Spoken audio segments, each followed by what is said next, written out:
नमस्कार दोस्तों आप सभी का हार्दिक स्वागत है आपके अपने YouTube चैनल पे।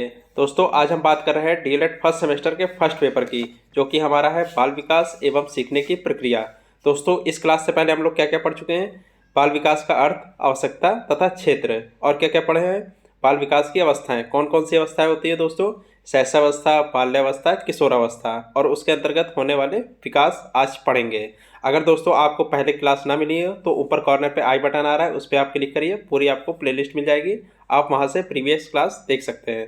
तो दोस्तों आज का हमारा टॉपिक है बालक का शारीरिक, मानसिक व संवेगात्मक विकास। ठीक है, तो बालक का शारीरिक मतलब शैशवावस्था में शारीरिक विकास कैसा होता है, उसका मानसिक विकास कैसा होता है और संवेगात्मक विकास कैसा होता है। उसके बाद बाल्यावस्था में शारीरिक, मानसिक व संवेगात्मक विकास कैसा होता है। फिर किशोरावस्था की बात करते हैं। तो सबसे पहले हम लोग किसकी बात करेंगे? शैशवावस्था में शारीरिक विकास की। ठीक है, तो शैशवावस्था में शारीरिक विकास कैसा होता है?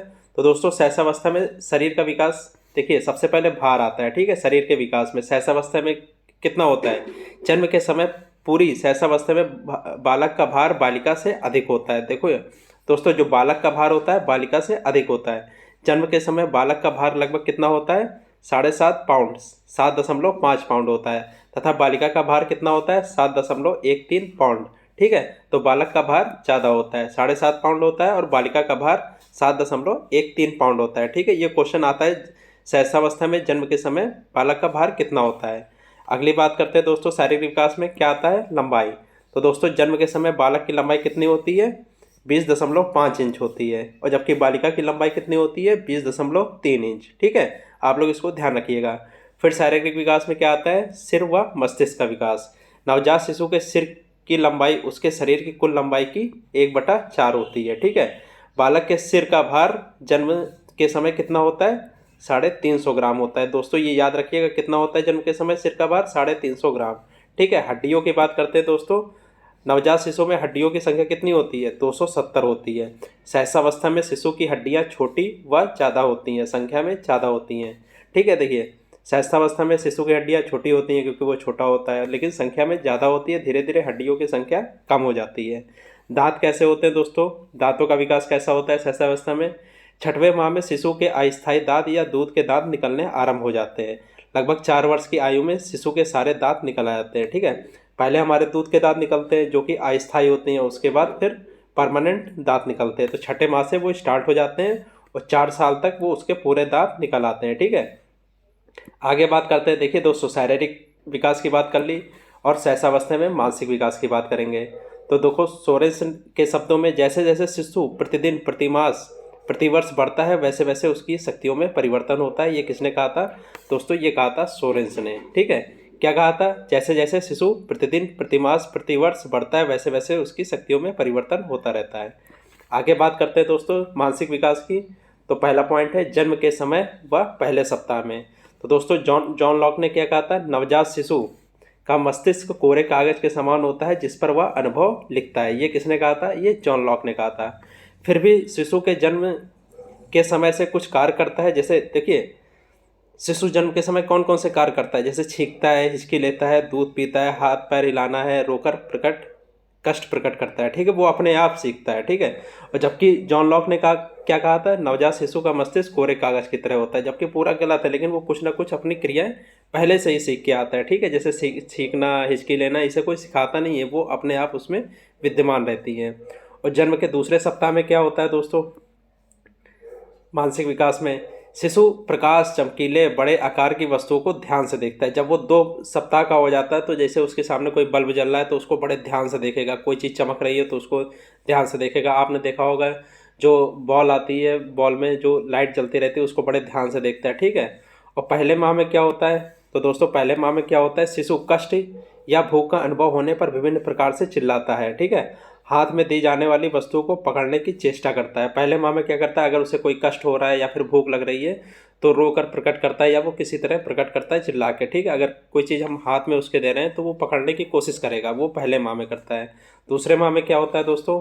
दूसरे माह में शिशु आवाज़ सुनने के लिए सर घुमाता है। अगर जैसे कोई बुला रहा है तो वो सर घुमा के देखेगा कि हाँ हमें कौन बुला रहा है। सभी स्वरों की ध्वनि उत्पन्न करता है, वह वस्तु को अधिक ध्यान से देखता है। ठीक है, तो दूसरे माह में क्या होता है? जितने स्वर है आ वो ऐसे कहता रहता है। ठीक है, ई सभी स्वरों को दोहराता है, वह वस्तुओं को अधिक ध्यान से देखता है। ठीक है। चौथे माह में क्या होता है, शिशु सभी व्यंजनों की ध्वनियाँ उत्पन्न करता है, दी जाने वाली वस्तुओं को दोनों हाथ से पकड़ता है, वह खोए खिलौने को खोजता है। ये 4 माह में दोस्तों क्या करने लगता है, वो दोनों हाथ से पकड़ने लगता है। ठीक है। फिर छठे माह में क्या होता है, शिशु सुनी हुई आवाज़ का अनुकरण करता है। ठीक है। तथा अपने नाम समझने लगता है, वह प्रेम व क्रोध में अंतर जान लेता है। जब शिशु छठे माह का हो जाता है, मतलब 6 माह का हो जाता है, तो अगर उसे कोई आवाज़ दी जाती है तो उसका वो अनुकरण करता है, बार बार उसे दोहराता है। ठीक है। अगर उसका नाम लेके बुला रहे हैं, किसी का कुछ नाम है, ठीक है, किसी का बेटू नाम है, अगर उसको बेटू कह के बुलाए तो वो समझने लगता है कि हाँ हमें बुला रहे हैं। ठीक है। और प्रेम व क्रोध में अंतर समझ लेता है। 8वें माह में क्या होता है दोस्तों, 8वें माह में होता है शिशु अपने पसंद का खिलौना छांटता है, वह दूसरे बच्चों के साथ खेलने में आनंद लेता है।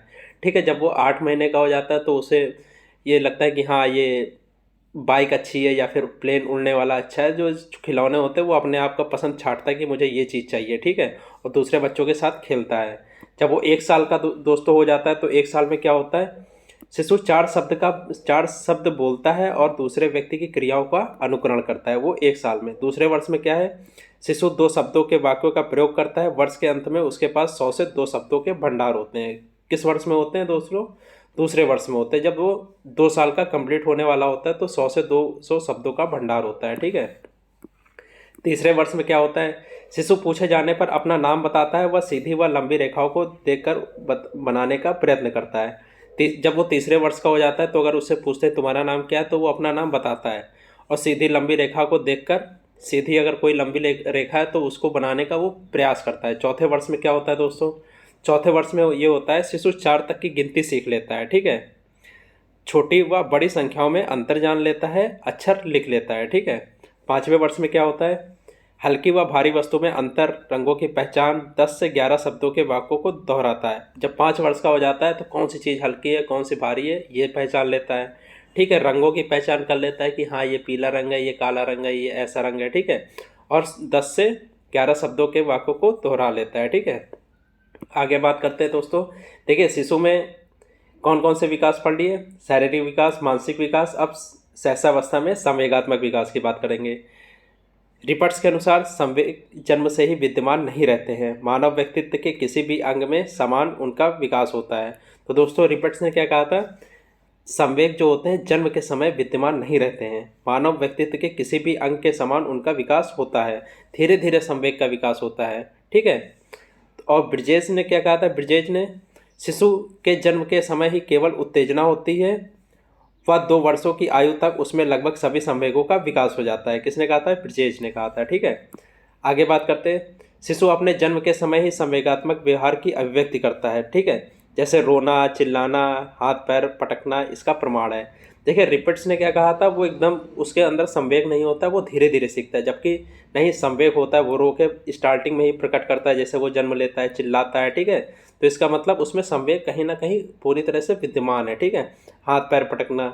आगे क्या है, शिशु के संवेगात्मक व्यवहार से अत्यधिक अस्थिरता होती है। ठीक है। जैसे जैसे उसकी आयु बढ़ती है वैसे वैसे संवेगात्मक व्यवहार में स्थिरता आ जाती है। देखिए तो जब शिशु पैदा होता है, जन्म लेता है, तो उसमें संवेगात्मक व्यवहार में अत्यधिक अस्थिरता रहती है। कभी वो दुखी हो जाता है, कभी वो प्रसन्न हो जाता है। ठीक है। फिर जैसे जैसे उसकी आयु बढ़ती है वैसे वैसे उसके संवेगात्मक व्यवहार में स्थिरता आती है। ठीक है। जस्टिन ने क्या कहा था, 3 वर्ष की आयु में शिशु में अपने साथियों के प्रति प्रेम का विकास हो जाता है, वह उनसे साथ खेलने व हंसने लगता है। ठीक है। ये जस्टिन ने कहा था। आगे बात करते हैं दोस्तों। एलिस क्रो के अनुसार शिशु अपने साथियों व बड़े लोगों के साथ संवेगात्मक व्यवहार का अनुकरण करता है, उसे उन्हीं बातों में भय लगता है जिससे उसको लगता है। ठीक है। जिससे उनको लगता है, जैसे मान लो कोई साथी है, ठीक है, उसको किसी बात का भय लग रहा है तो उस शिशु को भी उसी बात में भय लगेगा। जोन्स के अनुसार 2 वर्षों का शिशु सांप से नहीं डरता, पर उसमें धीरे धीरे भय का विकास होता चला जाता है। 3 वर्ष की आयु में वह अंधेरे से, पशुओं से व अकेले रहने से डरता है। 5 वर्ष की आयु तक वह अपने भय पर नियंत्रण नहीं कर सकता। जो उसने क्या कहा था, 2 वर्ष का जो शिशु होता है सांप से नहीं डरता है, लेकिन उसमें धीरे धीरे भय का विकास होता रहता है। पहले तो पता ही नहीं होता ये सांप है, इसको काटने से क्या हो जाएगा, लेकिन वह जब धीरे धीरे उसका विकास होता है, धीरे धीरे उसकी आयु बढ़ती है, तो वो अंधेरे से, ठीक है, अंधेरा अगर कहीं होगा तो वो डरने लगेगा, पशु अगर कोई आ रहा है, ठीक है, तो उससे डरने लगेगा। अगर अकेला रह रहा है तब वो डर लगेगा, ठीक है। और 5 वर्ष की आयु तक उसके भय में नियंत्रण नहीं कर सकता, मतलब उसको कोई समझा ही नहीं सकता कि हाँ ये ऐसा है, वो अपने भय पर नियंत्रण नहीं कर सकता। ये किसने कहा था? जोन्स ने कहा था। अब बात करते हैं दोस्तों बाल्यावस्था की। बाल्यावस्था में शारीरिक विकास कैसे होता है? तो दोस्तों 6 से 12 वर्ष की आयु बाल्यावस्था कहलाती है, ठीक है। तो इसमें शारीरिक विकास कैसे होता है हम इस प्रकार समझते हैं। देखिए दोस्तों, भार की बात करते हैं तो बाल्यावस्था में बालक के भार में तीव्र वृद्धि होती है। सबसे ज़्यादा वृद्धि बालक के भार में कब होती है? बाल्यावस्था में होती है। 12 वर्ष के अंत में उसका भार कितना हो जाता है? 80 से 90 पाउंड तक हो जाता है, ठीक है। और 9 से 10 वर्ष की आयु तक बालकों का भार बालिकाओं के भार से अधिक होता है। इसके बाद बालिकाओं का भार अधिक प्रारंभ होने लगता है, ठीक है। 9 से 10 वर्ष की आयु में किसका भार अधिक होता है? बालक का भार अधिक होता है। और 10 वर्ष की आयु के बाद किसके भार में वृद्धि होती है? बालिकाओं के भार में अत्यधिक वृद्धि होती है, ठीक है। अब सिर व मस्तिष्क के विकास की बात करते हैं दोस्तों। बाल्यावस्था में क्रमशः परिवर्तन होता रहता है। 9 वर्ष की आयु में बालक के मस्तिष्क का भार उसके शरीर के कुल भाग का कितना हो जाता है? 90% हो जाता है। हड्डियों की बात करते हैं दोस्तों। बाल्यावस्था में हड्डियों की संख्या 270 से बढ़कर कितनी हो जाती है? 350 हो जाती है। बाल्यावस्था में हड्डियों की संख्या कितनी होती है? 350 होती है। और सहसावस्था में कितनी होती थी? 270 होती थी। आगे बात करते हैं दोस्तों दांत। 6 वर्ष की आयु में बच्चों के दांत गिरना प्रारंभ हो जाते हैं। 4 वर्ष की आयु तक क्या था सहसावस्था में? कि सारे दूध के दांत निकल आते हैं या अस्थायी दांत निकल आते हैं। और बाल्यावस्था में क्या होता है? 6 वर्ष की आयु में बच्चों के दांत गिरना प्रारंभ हो जाते हैं। वो जो अस्थायी दांत होते हैं जिसे हम दूध का दांत बोलते हैं, वह धीरे धीरे गिरना प्रारंभ हो जाते हैं। उसकी जगह पर स्थायी दांत निकलते शुरू हो जाते हैं। आगे बात करते हैं विकास का महत्व। बाल्यावस्था में लगभग सभी अंगों का विकास हो जाता है और अपने सभी कार्य धीरे धीरे करना वह स्वयं सीख लेता है, ठीक है। ये शारीरिक विकास है। अब बाल्यावस्था में मानसिक विकास की बात करते हैं, ठीक है। Mental development in childhood. Crow and crow के अनुसार जब बालक लगभग 6 वर्ष का हो जाता है तो उसकी मानसिक योग्यताओं का लगभग पूर्ण विकास हो जाता है, ठीक है। तो क्रो एंड क्रो ने क्या कहा था? जब बालक कितने वर्ष का हो जाता है? 6 वर्ष का हो जाता है तो उसकी सारी मानसिक विकास का लगभग पूर्ण विकास हो जाता है, ठीक है। अब बात करते हैं दोस्तों छठे वर्ष का। बालक बिना हिचके 13 से 14 तक गिनती गिन लेता है। सामान्य प्रश्नों के उत्तर व चित्र देखकर बनी वस्तुओं के नाम बता देता है। जब बालक 6 वर्षों का हो जाता है, ठीक है, तो 13 से 14 तक गिनती गिन लेता है बिना हिचके, मतलब एक साथ एक ही सांस में 1 2 3 4 5 6 7 8 9 10 11 12 13, ठीक है, एक ही साथ में गिन लेता है। समान प्रश्नों के उत्तर दे देता है। चित्र को देखकर वस्तुओं के नाम बता देता है कि हाँ ये अमरूद बना है या फिर ये पत्ती है या फिर ये किस चीज़ का पेड़ है, ठीक है। ये छठे वर्ष में बता देता है। 7वें वर्ष में क्या होता है? बालक में 2 वस्तुओं के बीच अंतर करने की शक्ति का विकास हो जाता है। वह जहाज व मोटर कार में अंतर बता सकता है कि हाँ देखिए जहाज, वो बता सकता है छठे वर्ष में जहाज पानी में चलता है जबकि मोटर कार सड़क पे चलती है, ठीक है, वो अंतर बता देता है। 8वें वर्ष में क्या होता है दोस्तों? बालक छोटी छोटी कहानियों व कविताओं को दोहराने की योग्यता प्रकट करता है। वह किसी पैराग्राफ के 5-6 प्रश्नों के उत्तर भी दे सकता है। यह 8वें वर्ष में होता है। 9वें वर्ष में क्या होता है? बालक दिन, समय, दिनांक, मुद्रा, नापतोल, गणना, द्रव्यमान आदि के विषय में ज्ञान प्राप्त कर लेता है 9वें वर्ष में, ठीक है। अगर उससे पूछा जाए आज कौन सा दिन है तो वो बता देगा। समय क्या है? समय अगर उससे घड़ी देख के बताया जाए कितना समय हो रहा है तो वो समय बता देगा। दिनांक बता देगा, मुद्रा, नापतोल आदि वो 9वें वर्ष में बता देता है। अब 10वें वर्ष में क्या होता है? बालक 3 मिनट में 60 से 70 शब्द बोल लेता है, ठीक है। ये किस में? 10वें वर्ष में 3 मिनट में 60 से 70 शब्द बोल लेता है। वह दैनिक जीवन में जो नियम परंपराएं हैं उसे परिचित हो जाता है। 11वें वर्ष में क्या होता है? बालक में निरीक्षण व जिज्ञासा की योग्यता विकसित होती है। और 12वें वर्ष में क्या होता है?